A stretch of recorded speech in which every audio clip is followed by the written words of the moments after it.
All right. Wonderful evening, morning, afternoon, depending on where you're watching from. Good evening from this part of the world, all the way from Nigeria. Happy New Year. I'm so excited to have us here again. It's been a wonderful time here in the Librarian Spotlight since the beginning of the year. But then this is officially the way we say a very happy new year because it is the first time we'll be meeting live here on the Librarian Spotlight Africa. So I want to say a very happy new year to all those that will be or have been watching us. If this is your first time, I want to say you're very, very welcome to join us. My name is Victoria Edozi, and I want to say once more happy new year. This is our first live, and it's been a wonderful time all the way from last year. I want to say happy new year. Wow, how have we been? How are you doing? And how is every one of you doing? I want to say that I celebrate you, and I'm so glad that we could make it here. I'm so excited. Who missed us? It's been a wonderful time. It's always a wonderful time when we get to celebrate the wonderful works of people who are doing exceptionally well in the field of library and information science. And I want to say thank you for staying tuned and keeping us, engaged here.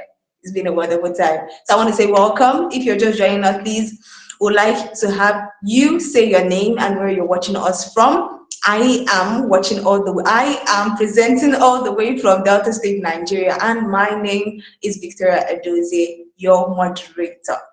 You're welcome once more to the Librarian Spotlight. Librarian Spotlight, as we all know, or if you're just joining us, it is a program where we spotlight the deeds and the wonderful works of people doing exceptionally well, people doing exceptionally well in the field of library and information science from all walks of life, especially in Africa. And we want to say welcome. We are seeing that Pauline, David, Jesse's here. Welcome. You're welcome all the way from Zambia. You're highly welcome. And every other person watching me live. If you're just joining, you know that we are celebrating the works of someone special all the way from Namibia.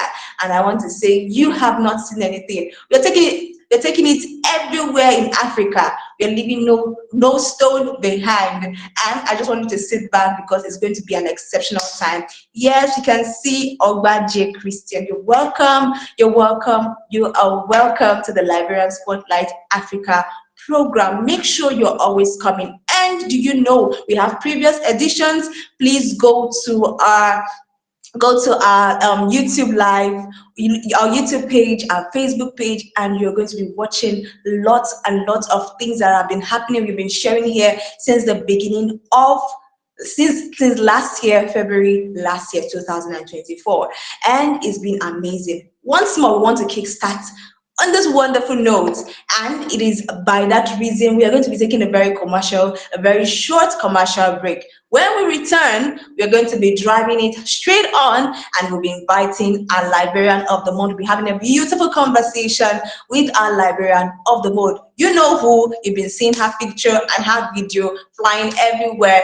And do you want to know how she has been exceptional in her field? Do not go anywhere. We'll be right back. We'll be right back. We shall be right back. Let's just take this quick commercial break and we shall be right back.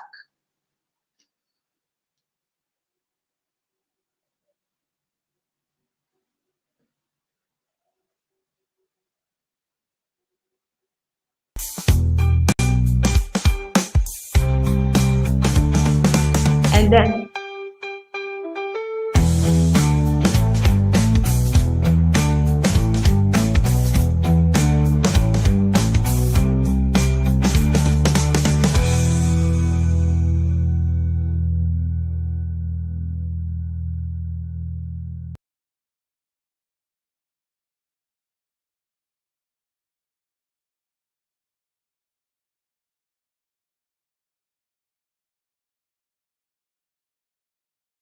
You're welcome back once more to the Librarian Spotlight Africa program. I hope you are settling in well. Quick one, do please know that we will get going well with free information, both educational, inspirational education. So, okay.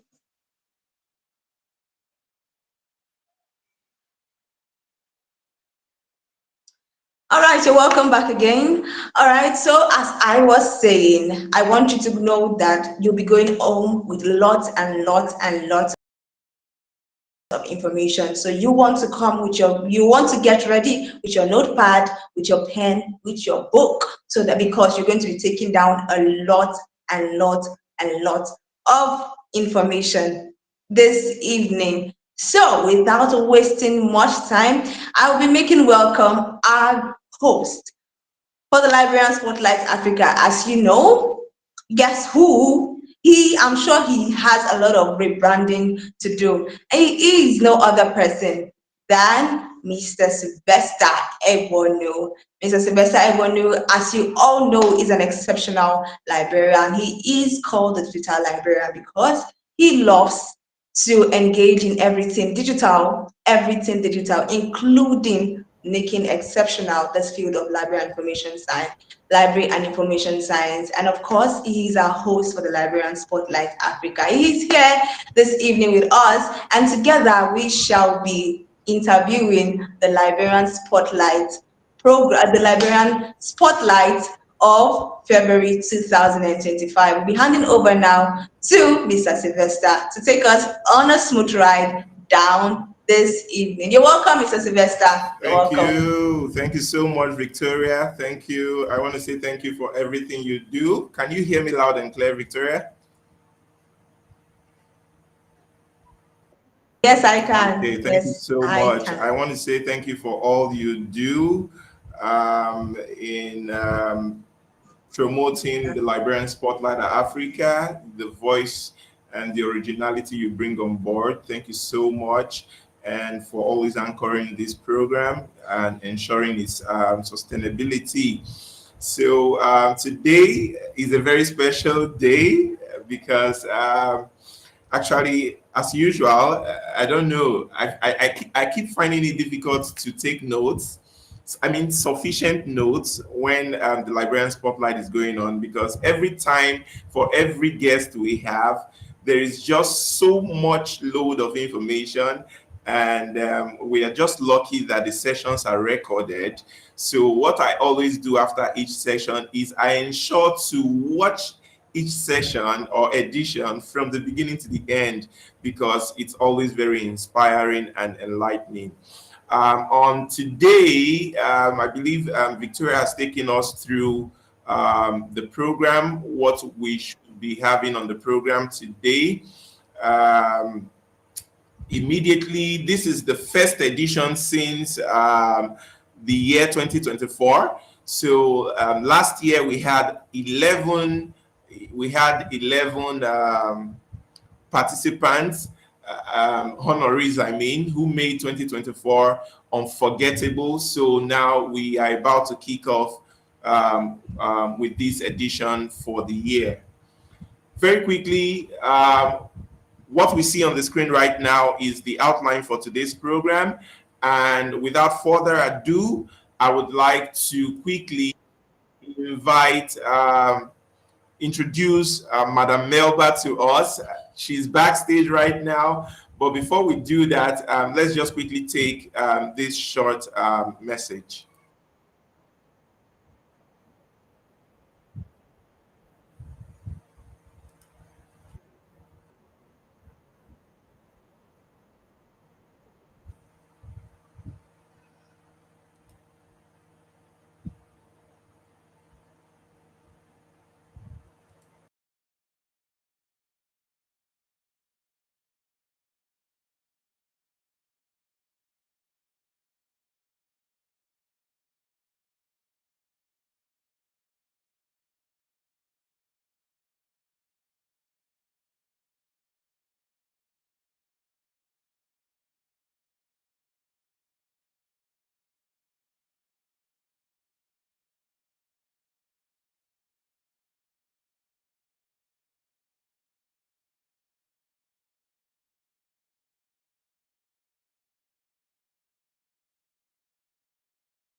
Okay, everyone, so sorry about that hitch.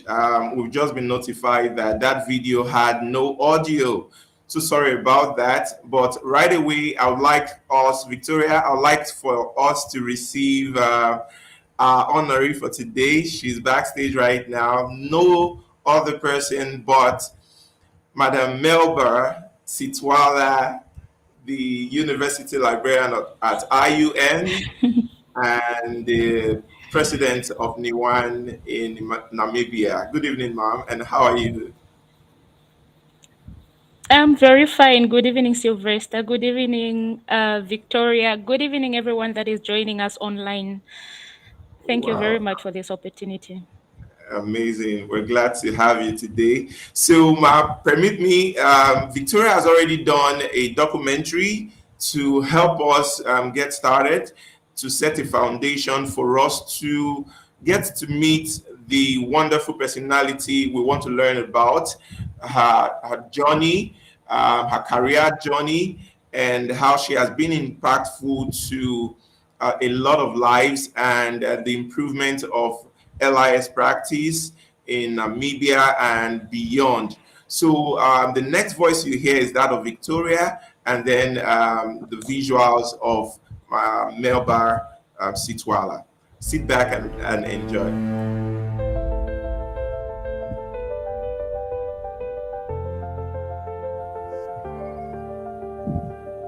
This February, the Librarian Spotlight proudly shines on Melba Sitwala as our Librarian of the Month, a visionary leader and passionate librarian whose transformative work in education, sustainability, and community development exemplifies her dedication to advancing knowledge and empowering communities across Namibia and beyond.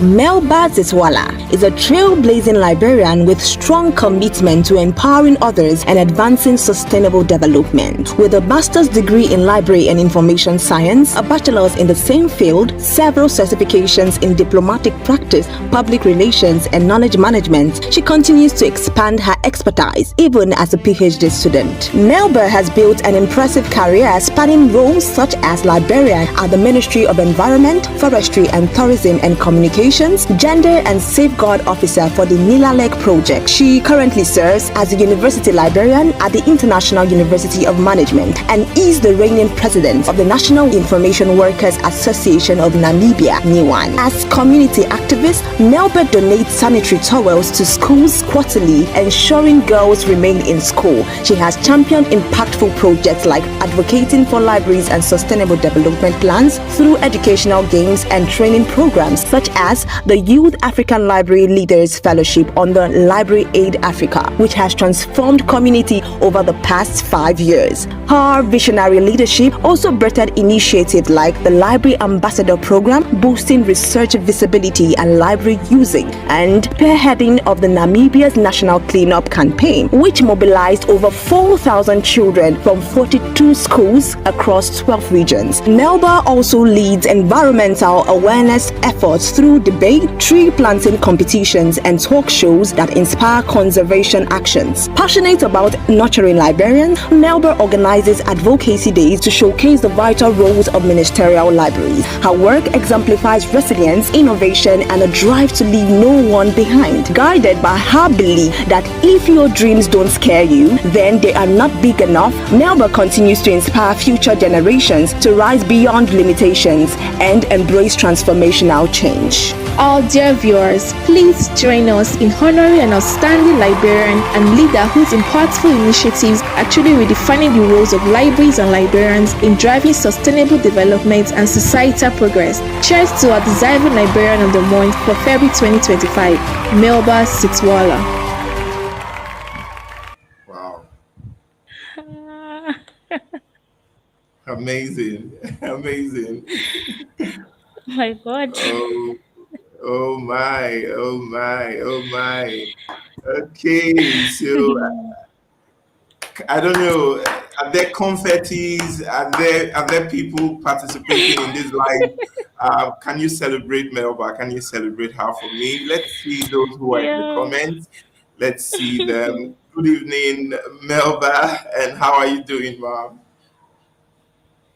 I'm very fine. I'm okay. I even just got emotional. I don't know where you got some of those pictures.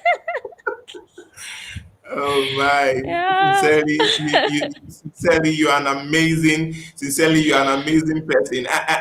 And don't ask me how I got to know that your mom didn't want you to study librarianship.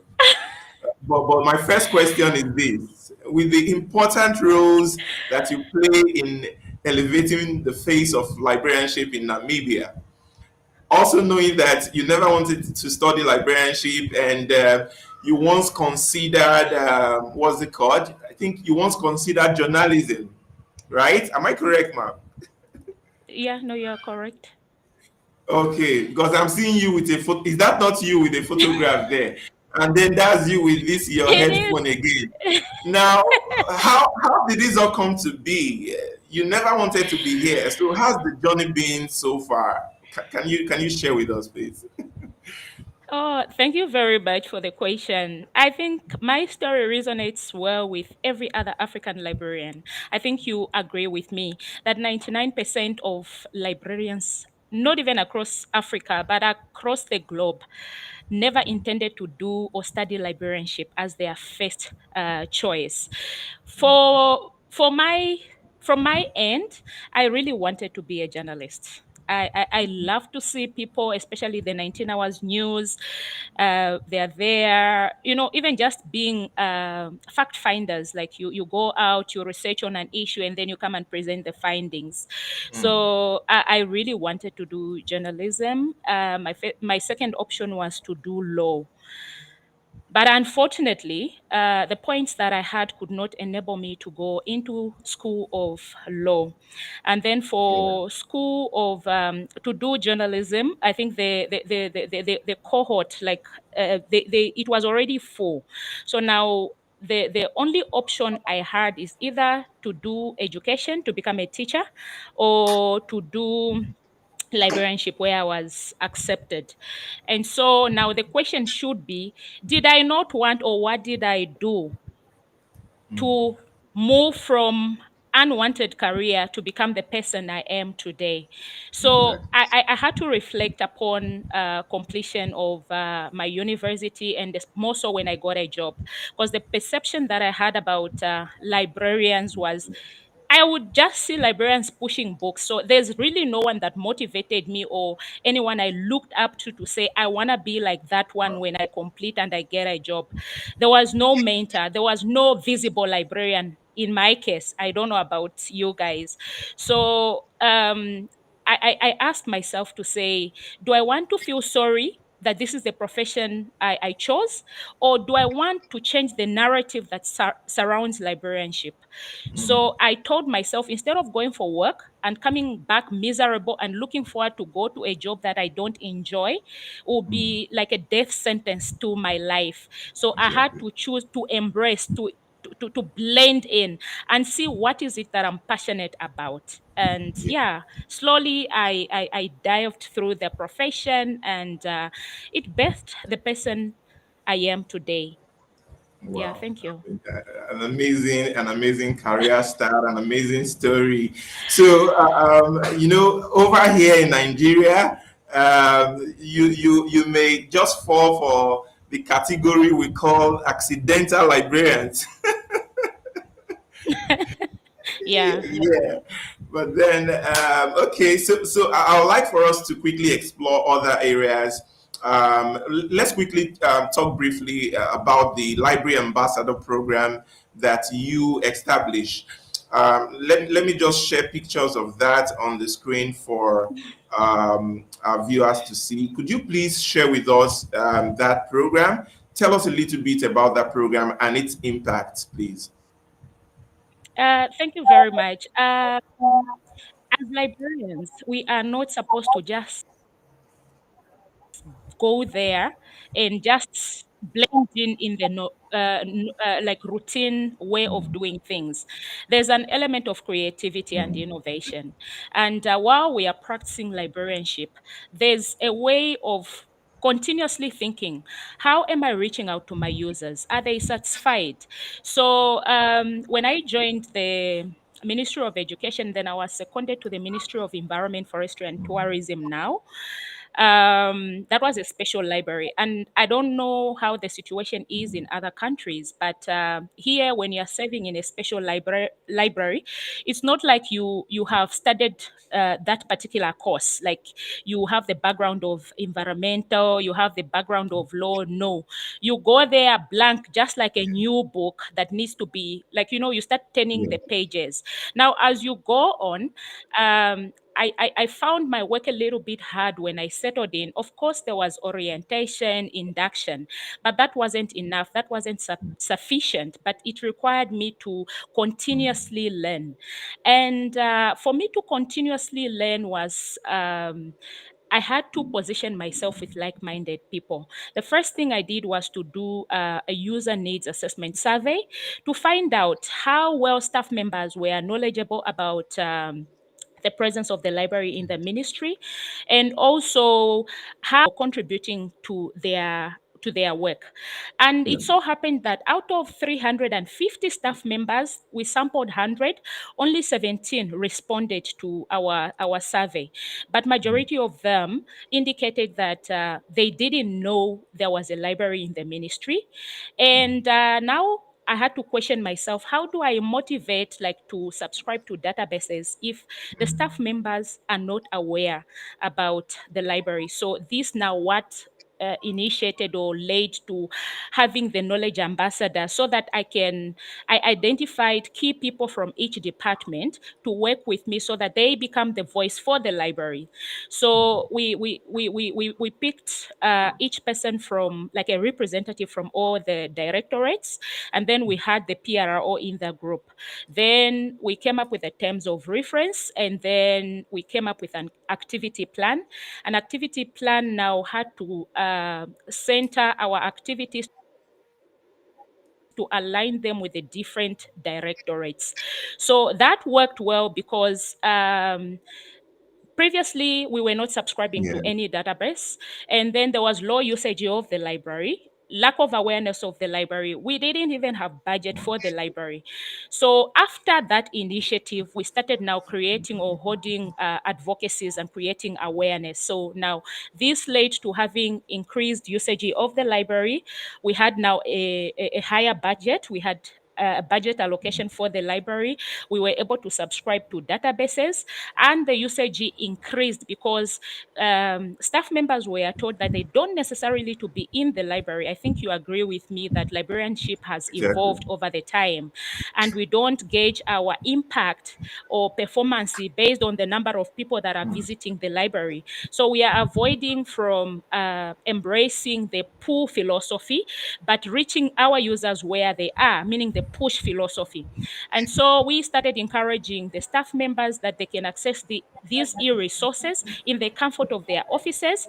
They can access these e-resources in the comfort of their homes. They needed not to necessarily come to the library. So with that, majority of the advocacies I held were done without budget. Wow. So Wow. staff members just came in to volunteer to say, I'm going to bring this, I'm going to bring this. And believe me, it was well executed advocacies. We had food that were the food that was bought by volunteers, staff members. So all our advocacies that were very, very impactful with the concerted efforts of our fellow staff members. So everyone now was knowledgeable about what the library was, how the library was impacting them. So they also had a reason to give back by sparing some time to also just come to the library. And they were also told about the various resources that we house in the library. So they'll just take upon themselves, like, even if it's in the morning or lunchtime, they would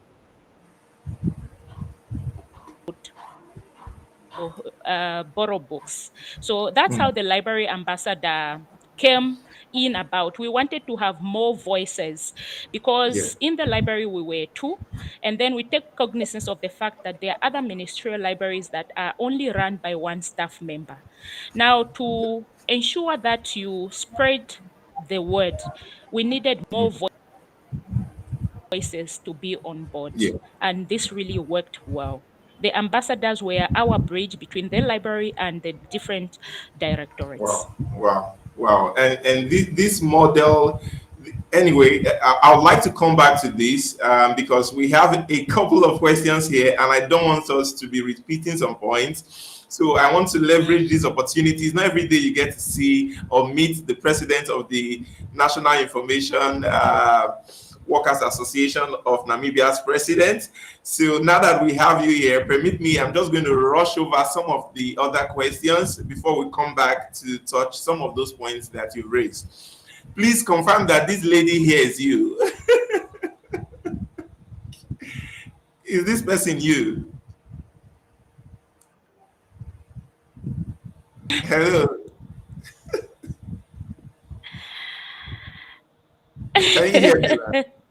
Okay. Yes. Okay. Now, let's quickly talk about your passion for sustainability and environmental advocacy, because you were talking about advocacy now, and we're going to come back to that, especially your role in mentoring young librarians through the Young African Leaders Library Leaders Fellowship. We'll come to that, but I want us to quickly look at your efforts and advocacy in the area of environmental and sustainability issues.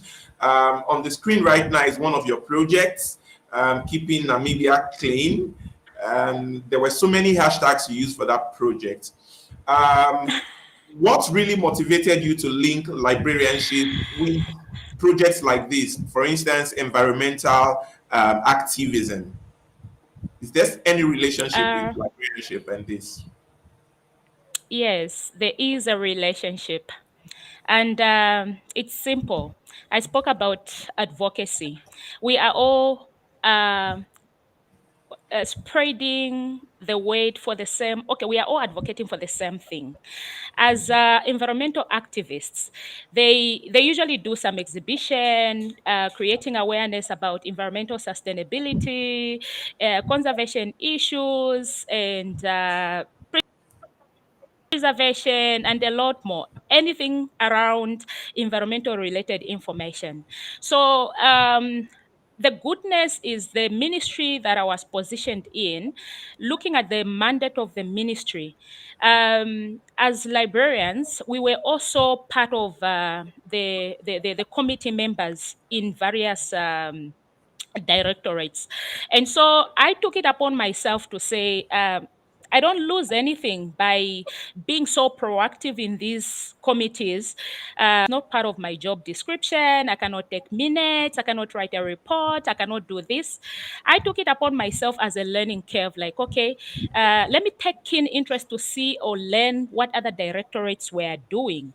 And by so doing, I thought, as a librarian, I needed to be conversant with everything that was happening in all the directorates for me to effectively be able to provide relevant and up-to-date information in the library. And so this was the time when I was working for GIZ after my contract had ended as the librarian there.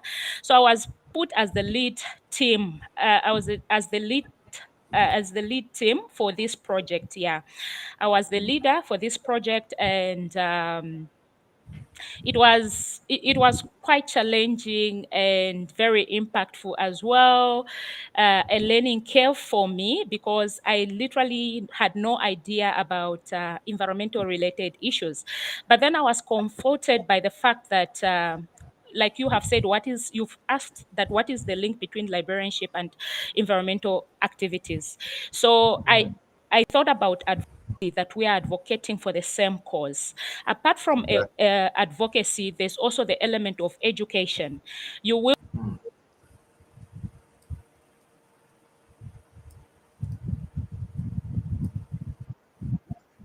educate issues of conservation, uh, issues of sustainability, issues of afforestation, and this is where we are saying do not deplete everything. And then there's also the element of us advocating or creating awareness to people to learn how to coexist with nature. Then there's also the element that binds us together, and it's about community engagement. What librarians are doing also, you will agree with me that when you go on internet and just across our countries, what we are witnessing is librarians are taking up green initiatives such as tree planting, such as gardening, especially those that are in school libraries. When you visit most of the libraries, especially those that are in school libraries and community libraries, there are so many projects about recycling. So the environment and us, or our role as librarians. So this was a very big campaign at national level that we were running, and it was very, very successful. Amazing, amazing. Thank you so much for that wonderful feedback. Now, I would like to go on with allowing Melba to express and give us more insights about those projects she successfully implemented. We need to also be aware that Melba advocates for menstrual hygiene, donating sanitary toys to schools. Also, she's someone who believes in inclusivity. These are areas I would like to ask Madam Melba questions about, You're but breaking. because we want to manage our time, so I would like to quickly fast forward and then come back to these questions later on. So, sincerely, your leadership in at the National Information Workers Association of Namibia, it has strengthened a lot of library professions in your country. And I'm not just saying this, I'm saying this because I have seen it, and you are someone who shares.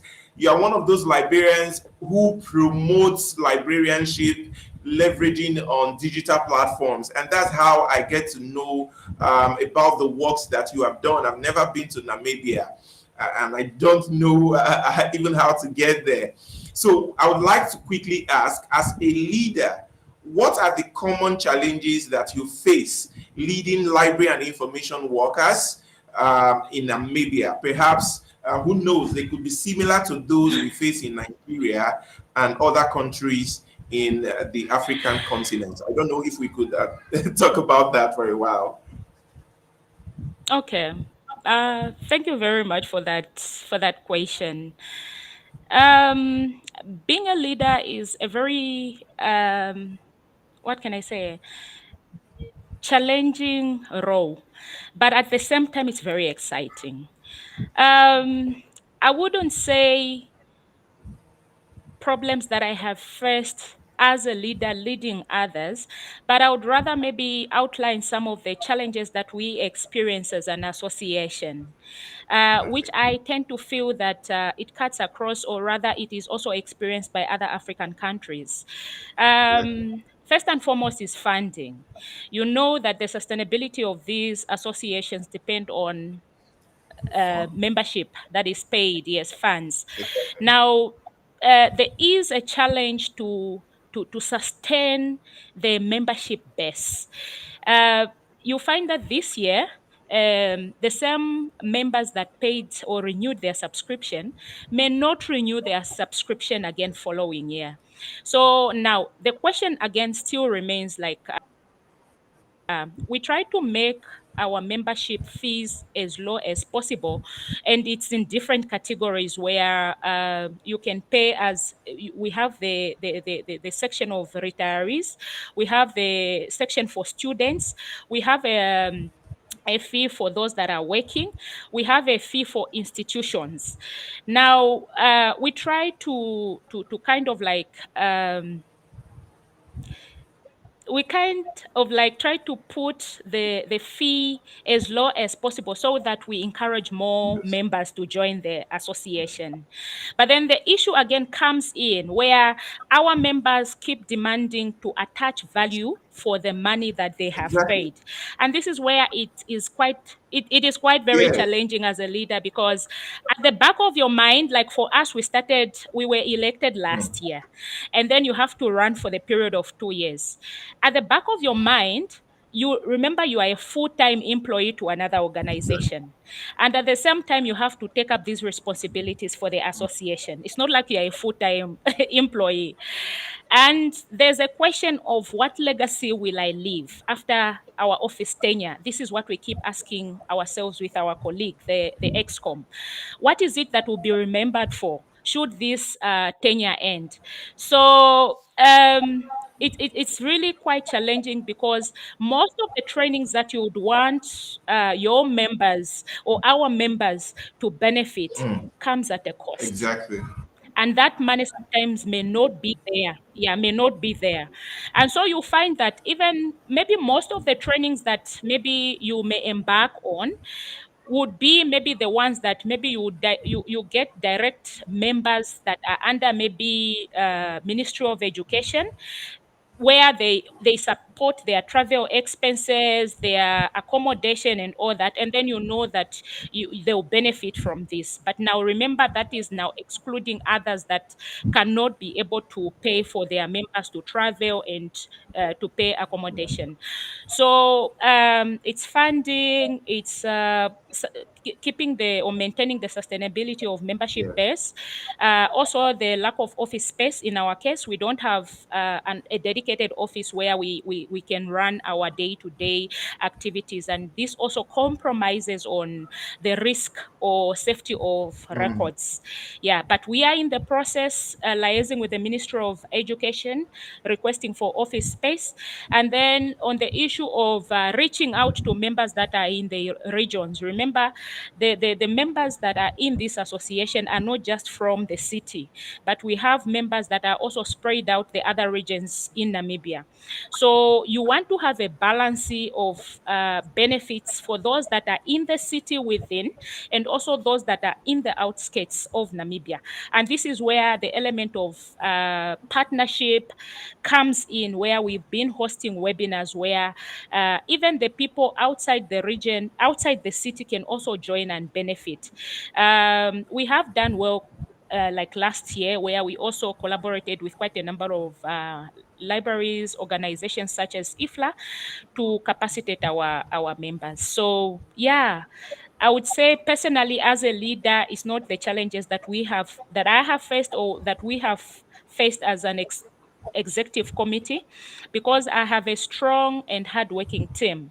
And what we do is that we always chip in when we see there's one leg that is lagging behind. So we chip in, step in to assist one another. So the only challenge that we have is just those that I have highlighted: issues of funding, office space, and Wow. Wow. yeah. Thank you. Thank you. Something was just running through my mind now. I don't know. I actually tried to use the short time to put it on the screen.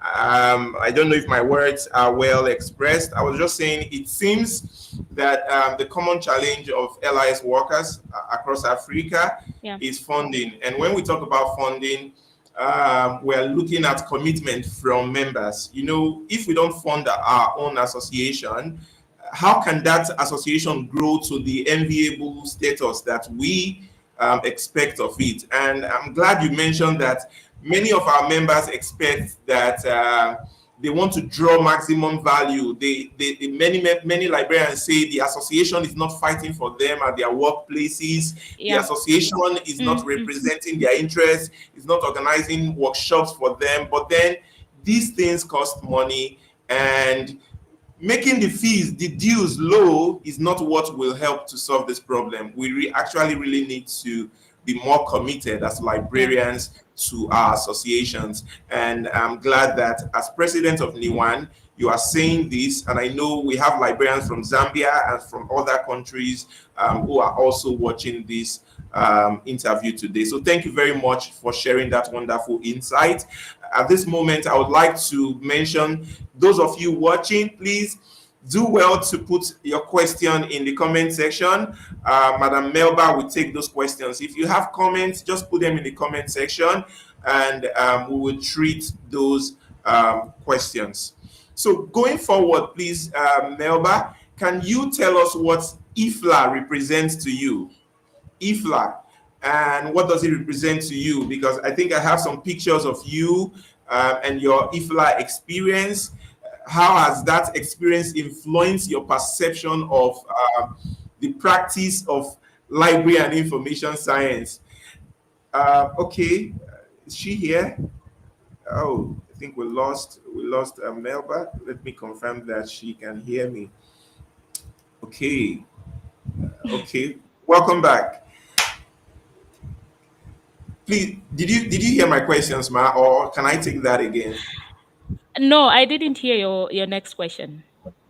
Okay, I was just trying to ask about your IFLA experience. What IFLA represents to you? Because I don't know everyone that I've ever um, had any conversation with that has attended an IFLA conference Ifla. always have a different perception about librarianship. There's always a story they have to share with you. So we want to hear your thoughts about that. Yeah.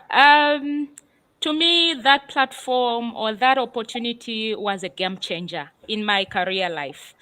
It was a game changer in terms of my professional development.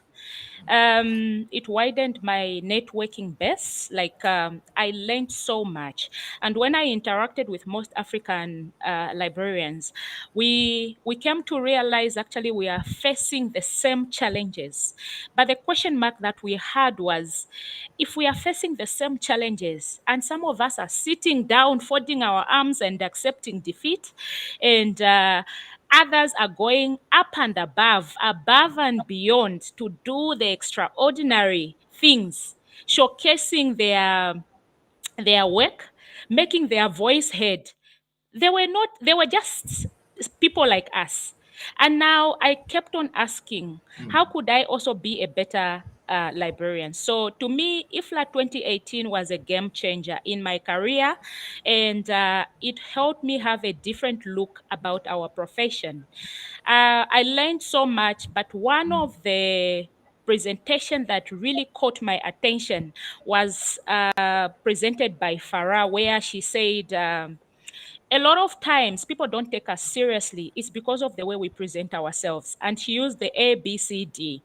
A for appearance, B for behavior, C for communication, D for digital footprint. And I was like, wow, what do you really mean? And in her opening statement, she was like, we ourselves are our own business cards. Before you give someone a business card or to introduce yourself, just your attitude, your expression will tell me more about who you are. So it got me back to relate to say, when we are in our libraries, it's like sometimes we tend to be so, not knowing that our youth, we have an impression, a lasting impression to make to them, for them to be motivated to come back again. It was really a breakthrough for me because I learned a lot. Like I have said, that there were so many presentations, from the paper presentation, the Ignite, the poster presentation, and it just made me believe that I can also do it. And from that time, I vowed to say that I will never attend any conference to just go and sit and listen, but rather I should be able to contribute to Exactly. knowledge. So when I got back, the first thing I did was to write Exactly. a report, and I knew that that report will just end up in the hands of my supervisor and maybe the next person, and will not yield more impact. So I went further to organize an information sharing session to report back on the lessons that I drew from the IFLA, and also my action points that I had drawn. So I Drawn held that from the event. information sharing session, and I went ahead to dare myself to invite the Honorable Minister to be the one to officiate the opening of the information sharing session. So we had Honorable Bernadette Jaga to officiate the information sharing session, and this was now organized or targeted to special librarians. So I shared my findings, my experience at IFLA, and then I also presented my action points, which I wanted my supervisor to hold me accountable for, having had been sponsored by the ministry to go and represent Namibia to such a conference thing. So to me, it was a game changer in my career, and I looked different way. And I vowed, like I've Okay. said, to say that with the networking, the wide networking that I have established, I was going to use some of those people that I had exchanged contacts with to also share their experiences or their findings or their work with Namibian people. And I made sure that for all most of the advocacies that we held, I would have a host speaker, like a guest speaker from Mm. any country. So yeah, it really helped me a lot in terms of increasing visibility of our feel confident about myself and how I can use my voice to advocate for the profession. Wow. Wow. Thank Then you so lastly, maybe I would much. love to say Okay. that sorry, Sylvester, I just wanted to say that from there, I also learned Yeah. how we as librarians can turn our data, the statistics that we collect, into impactful stories. Because many other times we collect these statistics on a quarterly, monthly, but it just ends up in data. But how do we go beyond just reporting on numbers by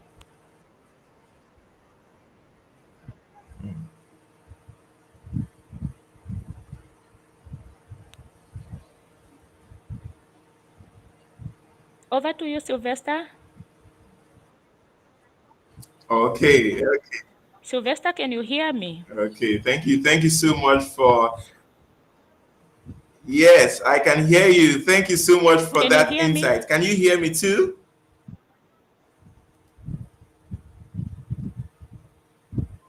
Hello. Can you hear me?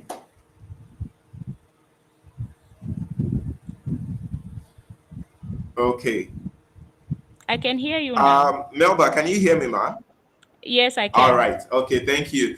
Now, very quickly, thank you. I can see some comments from very great. Oh, she's off. She's off. I think the network. Everyone, thank you for being there. Let's give her some a little more moment. I'm going to bring Madam Shade on board. Madam Fola Shade, she's on board. She might not be able to turn on her video, but I know she has a question that she would like to ask Melba. Melba is briefly off the call. I know she'll be joining shortly. I wanted to read comments from Dr. Tom Oyelude. She says, "We are IFLA. We are IFLA." And also the vice president of the Library and Information Association of Zambia is here too. Okay, so let's just give Melba a few more minutes. Uh, she'll be back shortly. Okay, she's back now. Okay. I'm always being Melba, kept in welcome the back. waiting Sorry, room. sorry about that. No, it's fine. Okay, so sorry. Yeah, that I think the network keeps coming and going. Okay, I was just trying to read out some of the comments here. Yeah. Should I say your colleague from Nigeria, Dr. Tung Onyelude? She says, IFLA is definitely a game changer Yeah. professionally. Every librarian must go for IFLA at least once a career time. I am sure they will want to go again.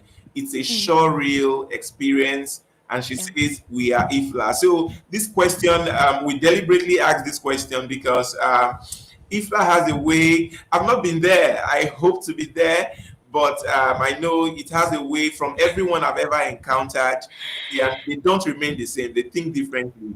We also have the vice president of the association at Zambia.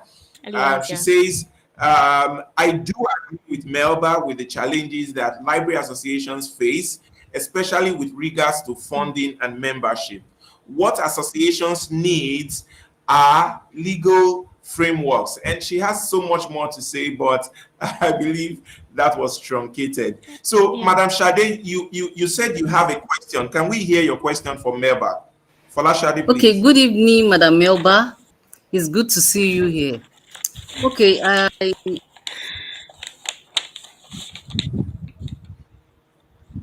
Good evening, ma. um I would like to know, um In the next 10 years, where do you think Namibia Library will be? How do you see Namibia Library in the next 10 years? What is the future?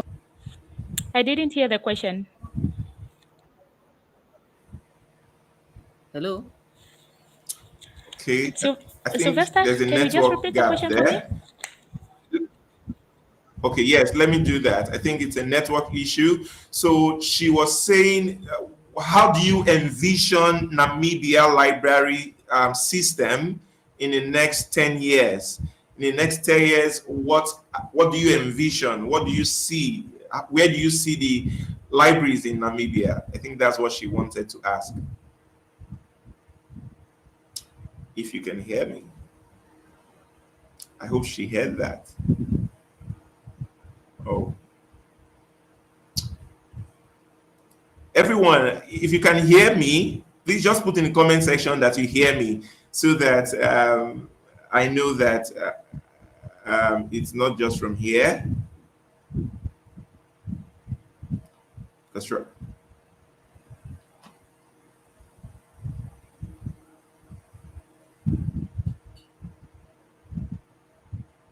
Okay. Okay. Madam Shade Just says she indicate can if they hear can me. hear me. Um, Okay. Thank you. okay, we can hear you now. We can hear you now. Please go ahead with responding now. Did you get the What was? question, or should No. I take it again? Yes, please.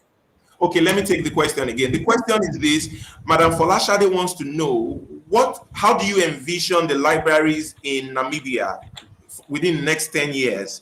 What do you see? What's with the way things are going now in the next 10 years? What will be the fate of libraries in Namibia?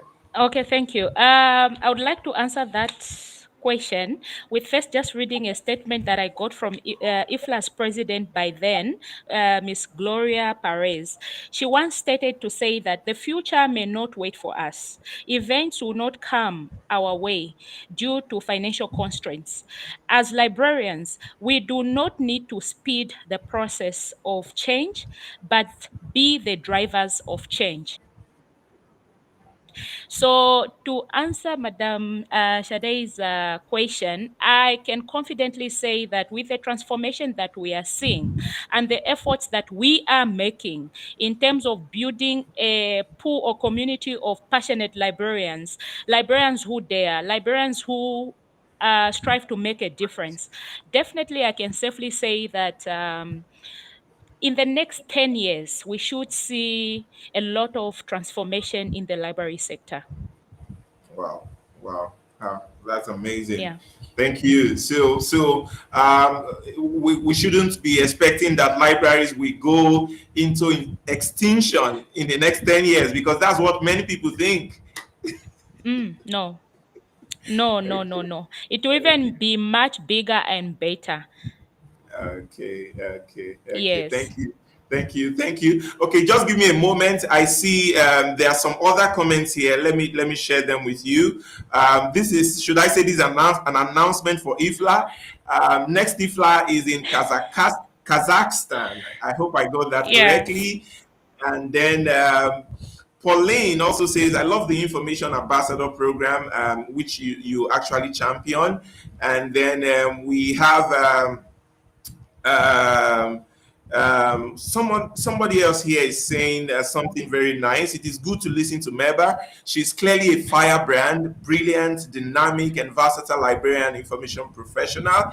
This person is just commending you for the great works Thank you you. do in Namibia. But I think he also has a question. His question is, he says, I want to ask, what is the state of LIS education and training in Namibia? I think this person is from maybe Nigeria. So this program helps us know what happens in other parts of Africa.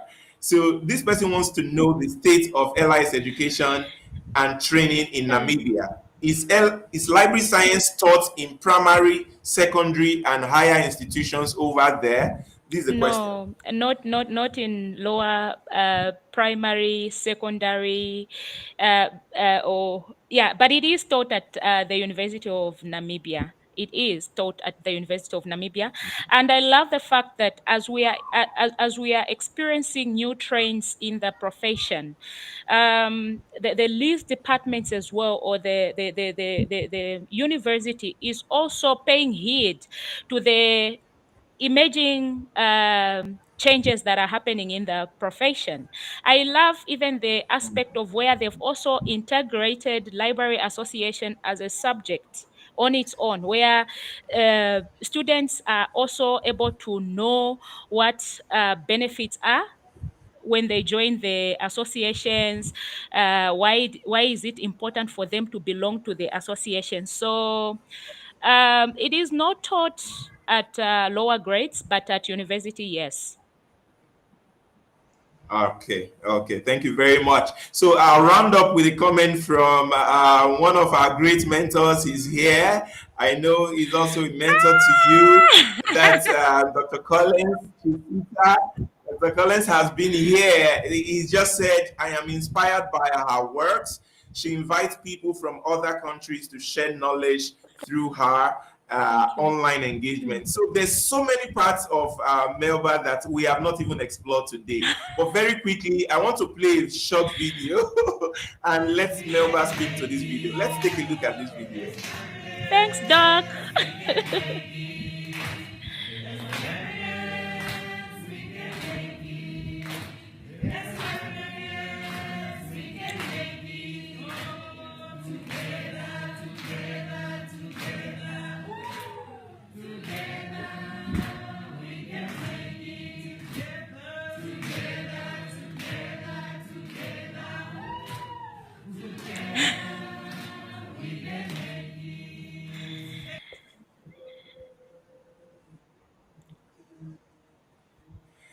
Amazing. You know, I came across that video on your Facebook channel, and I don't know. I don't know. You are going to tell us today about that honorable minister. I think her name is Bernadette or something. Jagger. Maybe you help us Yeah. pronounce it better. Can you tell us about that inspiring clip? Because I know you're someone, you are not just a passionate librarian, you are a motivator. Every moment spent having a conversation with you is full of inspiration and motivation. So when I watched that video, there was nothing more motivational and inspiring. Coming from the honorable minister, I was wondering, is that lady a librarian? What did you do to her? How come? Can you tell us about that experience, please? My God. If you ask me what was even going on in my mind at that particular time, I wouldn't even be able to explain it. But like I said, I sat and said this information sharing session that I'm going to host, or that I was preparing, I wanted to have an iconic figure that would come and officiate the opening of the session, the information sharing session. I tend to believe that event organizing or having these campaigns, national campaigns, has taught me to what can I say, step out of my comfort zone and then think big. So the idea I had was, okay, it's okay to preach to ourselves, but what of if we got someone like a decision maker who is in the seat of, making decisions, for them to come and experience what we are going through as librarians, to also see the efforts that we are making to create visibility of our work, and just to engage with us. And maybe probably we could have her word, you know, aired in parliament. Yeah. So I just woke up this day and I said, no, we are going to either have the minister or the deputy minister to officiate the opening of this event. Luckily, or maybe unfortunately, when I went to the minister's office, I wrote my submission. I was told he was fully engaged. Then I went to the deputy minister. I call her my mother. She is a mother. And in Namibia here, most of, no, not most, all the politicians, they have this open door policy. So it's not like I needed to have a lot of protocols to go to her office. My own was just to go to the secretary who made an appointment with the peer, and then I went and sold my idea to say we are going to host an information sharing session, and I would like to you to be the one that officiates. And it really impacted a lot in terms of the output, because she was there with us from the start up to the end. And then we had the National Broadcasting Corporation filming the whole event, and then it was also shown on the televisions, just to show what librarians are doing in Namibia, and just to let them know that as ministerial libraries we do exist. And to me it was more impactful because I understand you. Thank you so much. Wow. I also want to cry, like Madame Shade is saying, you cry even before. To be very honest, like I said, if you ask me, I don't know how it came about, but it was possible and it was doable, Wow. because on two occasions, the second one I invited her, she was rushing to Parliament, but she promised to officiate the opening and then go to Parliament. To me, that meant a lot. It was my dream come true Wow. Wow. Wow. Wow. to have a person of that caliber to spare some time to come and engage in a library activity. I still remain humbled to Wow. date. Wow. Wow. So anyway, the lesson is drawn already. I don't want to emphasize. Our time is fast moving. So and in this clip showing on the screen, I think that's still the minister in a different occasion. She was also giving some very beautiful remarks about the library. That's still the same minister, and it's really really beautiful to know that you as a librarian were able to influence leadership in your country to garner support for library. And I know this collaboration must have reflected in library development in your country. There's a comment I'm seeing from Madame Folashade right now. I don't want to say it. If I say it,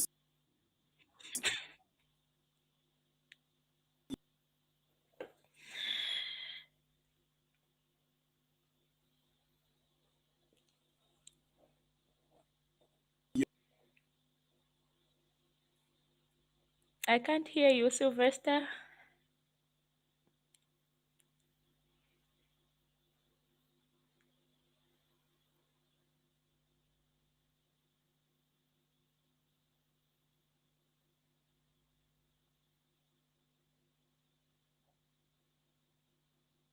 Yeah, the network. Can you're someone just hear going me to. though? I don't know how to say it. She's saying Yeah. if It was very humbling because not only did we have the deputy minister, we had the director of the.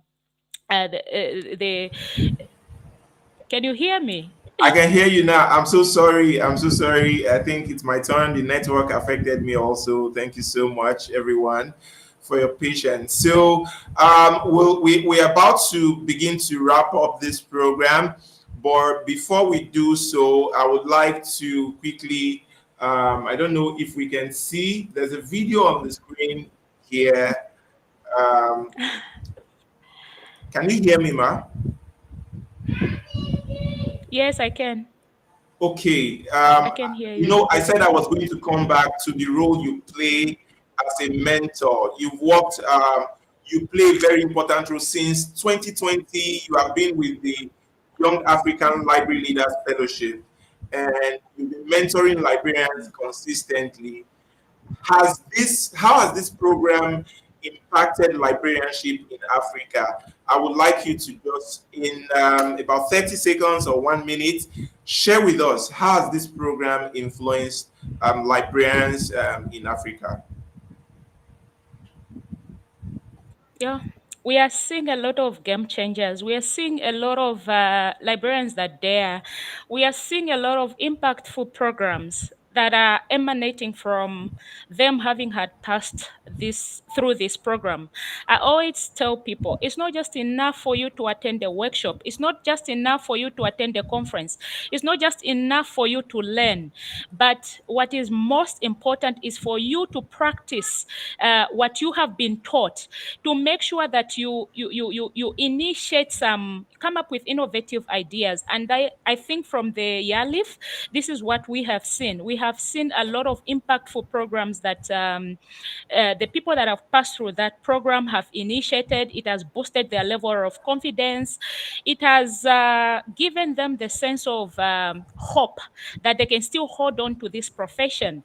And more so that we have been able to share our experiences, our journey in this profession. They've drawn lessons and they've been able to adapt some best practices.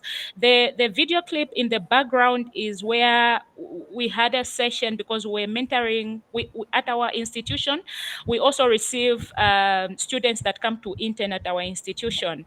And so I was going through with her, preparing her for an interview. And I was so happy that after that preparation, our preparation did not go in vain. She finally got the job. So when she came back and told me I've gotten the job, to me, that was a wow. And I think my humbling experience through this in terms of equipping the future leaders has been where I have had so many of them tell me they've held on to this profession because they heard my voice and seen the things that I've been able to do amidst the challenges that I have Okay, faced. thank you so So many of them that wanted to quit the profession, but they've held Wow, on. wow, thank you. That's really inspiring to know.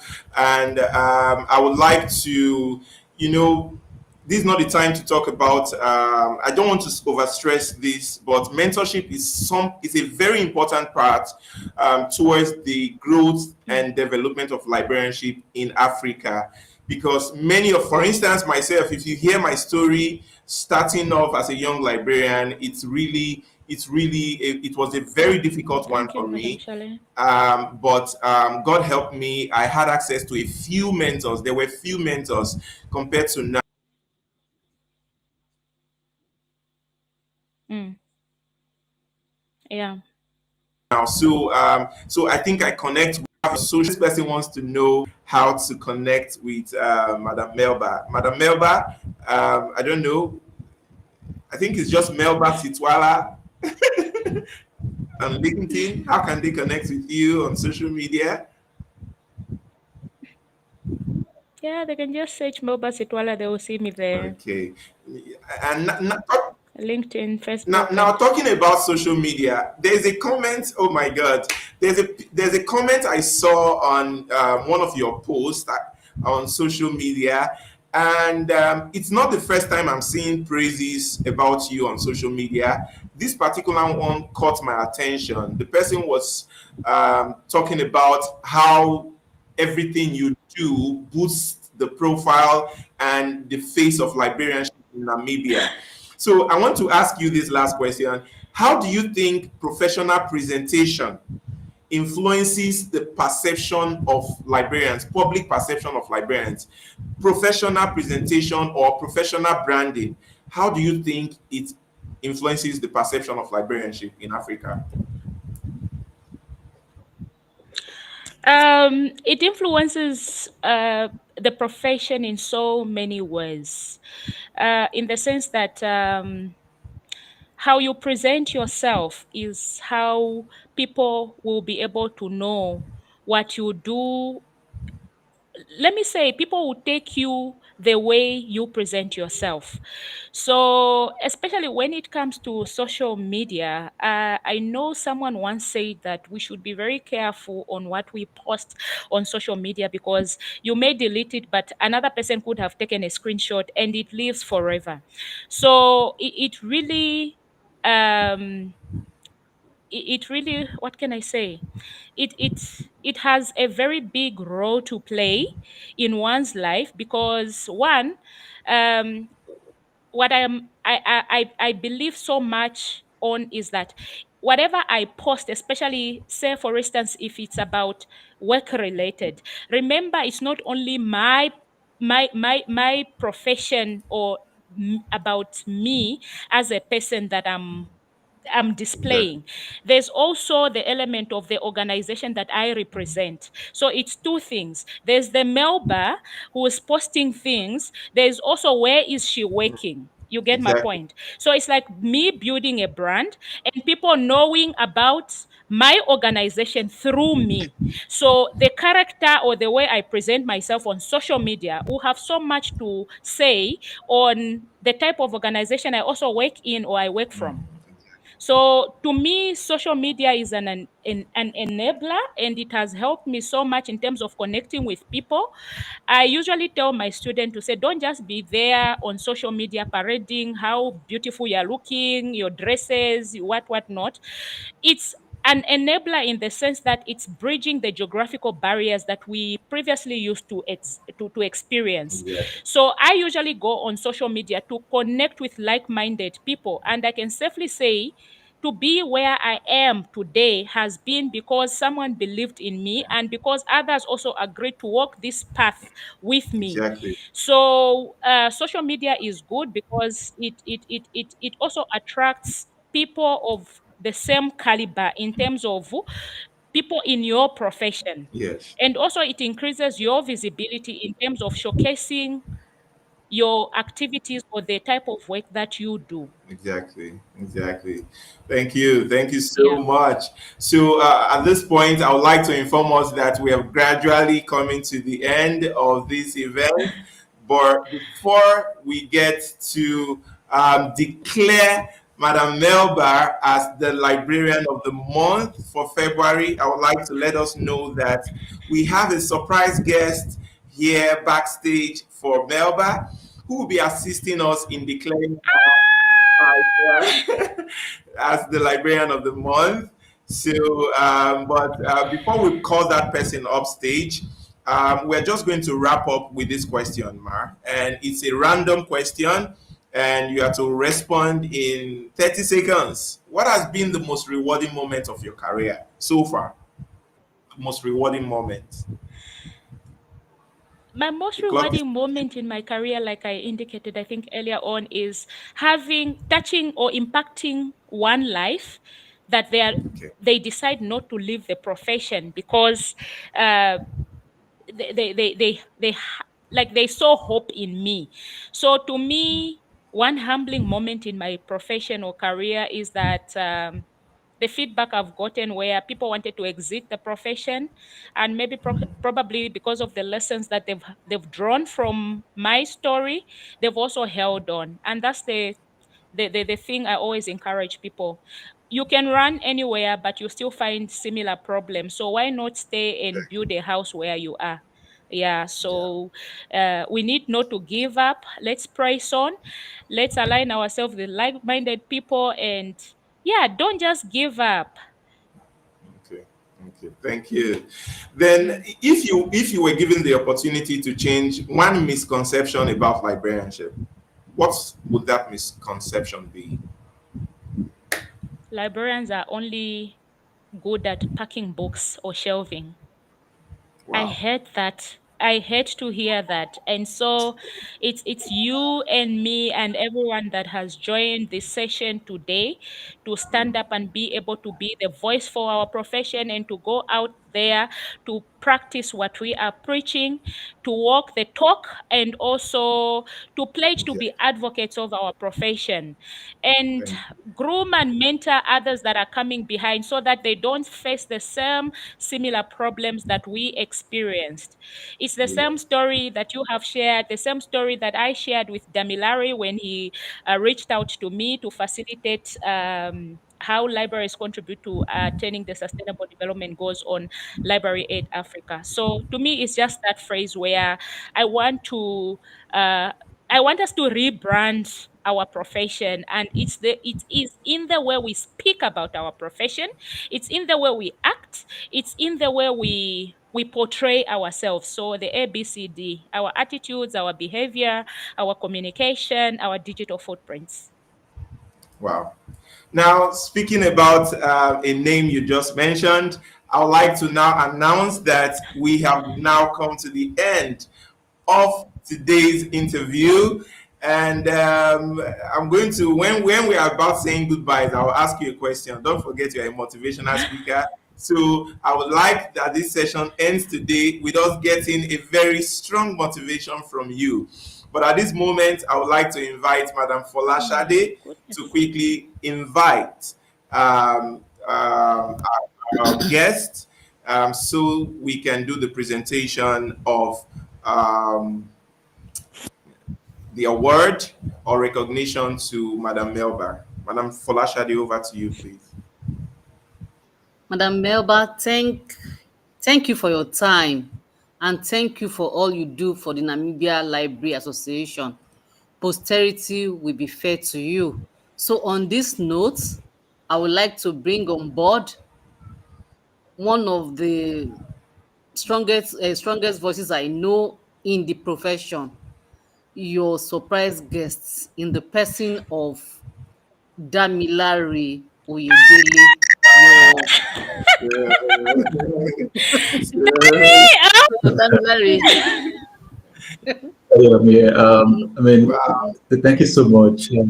It's really, really great to hear Melba speak. I can recall Ah, we've been friends for a long time now, and the time I reached out to her to support as a facilitator for our program, she said yes from the start. And and I appreciate what you're doing also, Sylvester, in the context of how you're building a vibrant community of librarians to like-minded librarians and celebrating them. And not just that, are defining what libraries are and changing the narrative through online engagement. Melba, it's been a great honor to get to meet you. I would say you've impacted our work a lot. I know you've trained a lot of your librarians through our program, which a lot of them, I know two of them now are with you on the executive committee of NIWAN. I know one of them is a secretary, one is a vice president. These are people she trained through our program. And that shows that, the need to continuously invest in managing library leaders on the continent in the context of we have very smart young people in the ecosystem, leaders that will shape the future of libraries. However, how are we giving them the chance to showcase what they have? How are we mentoring them instead of shrinking their voices? How are we supporting them instead of making them feel incompetent? How are we putting them out there instead of putting them down? And it comes with a very huge selfless effort to go on there and explore how you can build capacity. I can recall when I reached out to members, I said, Melba, one of the African this fellowship, can you come over as facilitator? He said, okay, let's do this. We've done the fourth cohort, we've trained about 100 across 19 African countries for now. And this very vibrant community we've built among young library leaders on the continent. And what really made me happy was when I saw that in the Library Association, NIWAN, I saw two of the alumni of YAV as part of the executive of NIWAN. I'm like, this is what we've been working on. This is the progress we want to see. We want to see young library leaders taking leadership positions fearlessly and owning that process. Thank you so much, Melba, for what you do, and I appreciate your effort in the profession. And of course, thank you so much, Sylvester and Madam Shade, for working on this platform to put showcase librarians doing exceptional work on the continent. I think it's a great work you're doing, Sylvester, and bringing people like Melba on board. Because these are people that are working quietly, behind the scenes, building capacity of young people, and putting in the effort to make things work out. Thank you so much. It's nice to be here to speak about this. And I saw a message just now from Dr. Alonge, who's been a long mentor of mine over time. Yes, I saw this message now as it dropped in, and that shows the power of a community Exactly. and how things multiply. Right. I can recall as early back at 2015, 16. I've been in touch with Dr. Alonge, mentoring me through a couple of things back there. And that has grown over time, looking at what I do in the library ecosystem, how that impact has spread across. And I'm very sure that other librarians across that has passed through our work, we also do the similar thing. That shows how impact multiplies. Okay. And I think just you willing to do these things. It's not to have you yeah. understanding that for the people of libraries to grow, we have to, I must say, build the marginal library leaders to be fearless, take leadership, and partnership forward. Thank you so much. It's nice to be here. Thank you so much. Sorry I can't put on my video. I traveled for work, so I'm not in a stable environment. But thank you so much that I'm able to come this day to appreciate my very good and dear sister Melba, whom I haven't met in person. I know very soon that will happen. But however, we've shared so much fun Definitely. and we've made so much impact together in the past 4 years, and I'm looking forward to doing more with that with you. Thank you so much. Ziko. So thank you so much, Damilare. Thank you, Damilare. So on behalf of the Librarian Spotlight Africa team and the Evaluation Committee, we declare you as the Librarian of the Month for February 2025. Congratulations, Madam Melba. Congratulations. Thank you. Thank you. Yeah. Thank you. Yeah. Perhaps you may want to say a few words so we can say good night. Oh, Martin.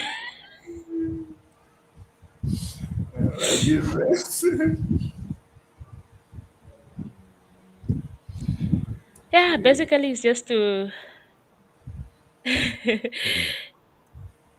thank everyone. Your commitment really to positioning librarianship in Africa. I think, like I said earlier in the communication via email, to say the Africa we envision has to be one that is inclusive.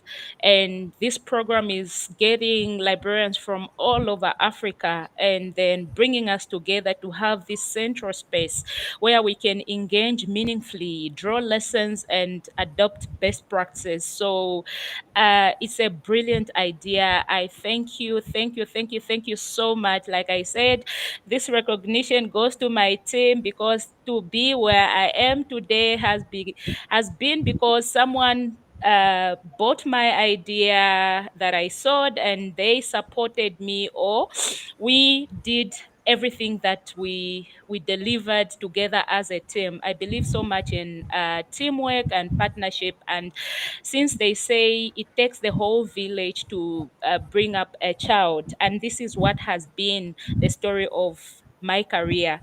It has been because of concerted efforts that everything that you see now, we have been able to work together as a team and be able to execute what we have executed. So I really thank you for organizing this section, the session. I thank you for choosing us as Namibians to have a representation in your program. I thank everyone that followed, that joined. Yeah, thank you so much. Let's press on and always know that you are limitless. Don't let fear, don't be discouraged by the negative words that you hear from people. You're not defined by those words. So let's press on, and I know for a fact that the Africa that we envision will be realized. Thank you so Thank much, you. Sylvester, and the entire team. I really appreciate. I don't take this lightly. Thank you so much. From all of us and the team at Librarian Spotlight, we want to celebrate and say we celebrate you, and we say thank you for being here. Thank you for finding out time to be here. Please share this video with other librarians in whatever country you're watching from. Let's keep promoting librarianship. Content like this, let's keep sharing librarianship. Let's keep ensuring that there's a lot of narratives that we are now putting on the internet for people to make reference to. For those of us who keep saying people don't know librarianship, they can't know librarianship if they don't watch videos like this, if they don't learn about champions like Melba. Please, let's keep sharing videos like this with our communities, and that way we grow. And just to help us grow, there's a survey. Shade is going to post the link in the comment section. Please just how the program is doing, areas of that improvement that we need to do, improve on. Please let us know. And next month will be another amazing edition of the Librarian Spotlight. Please feel free to also check the comment section. You will see the link where you can nominate yourself. You can nominate a librarian,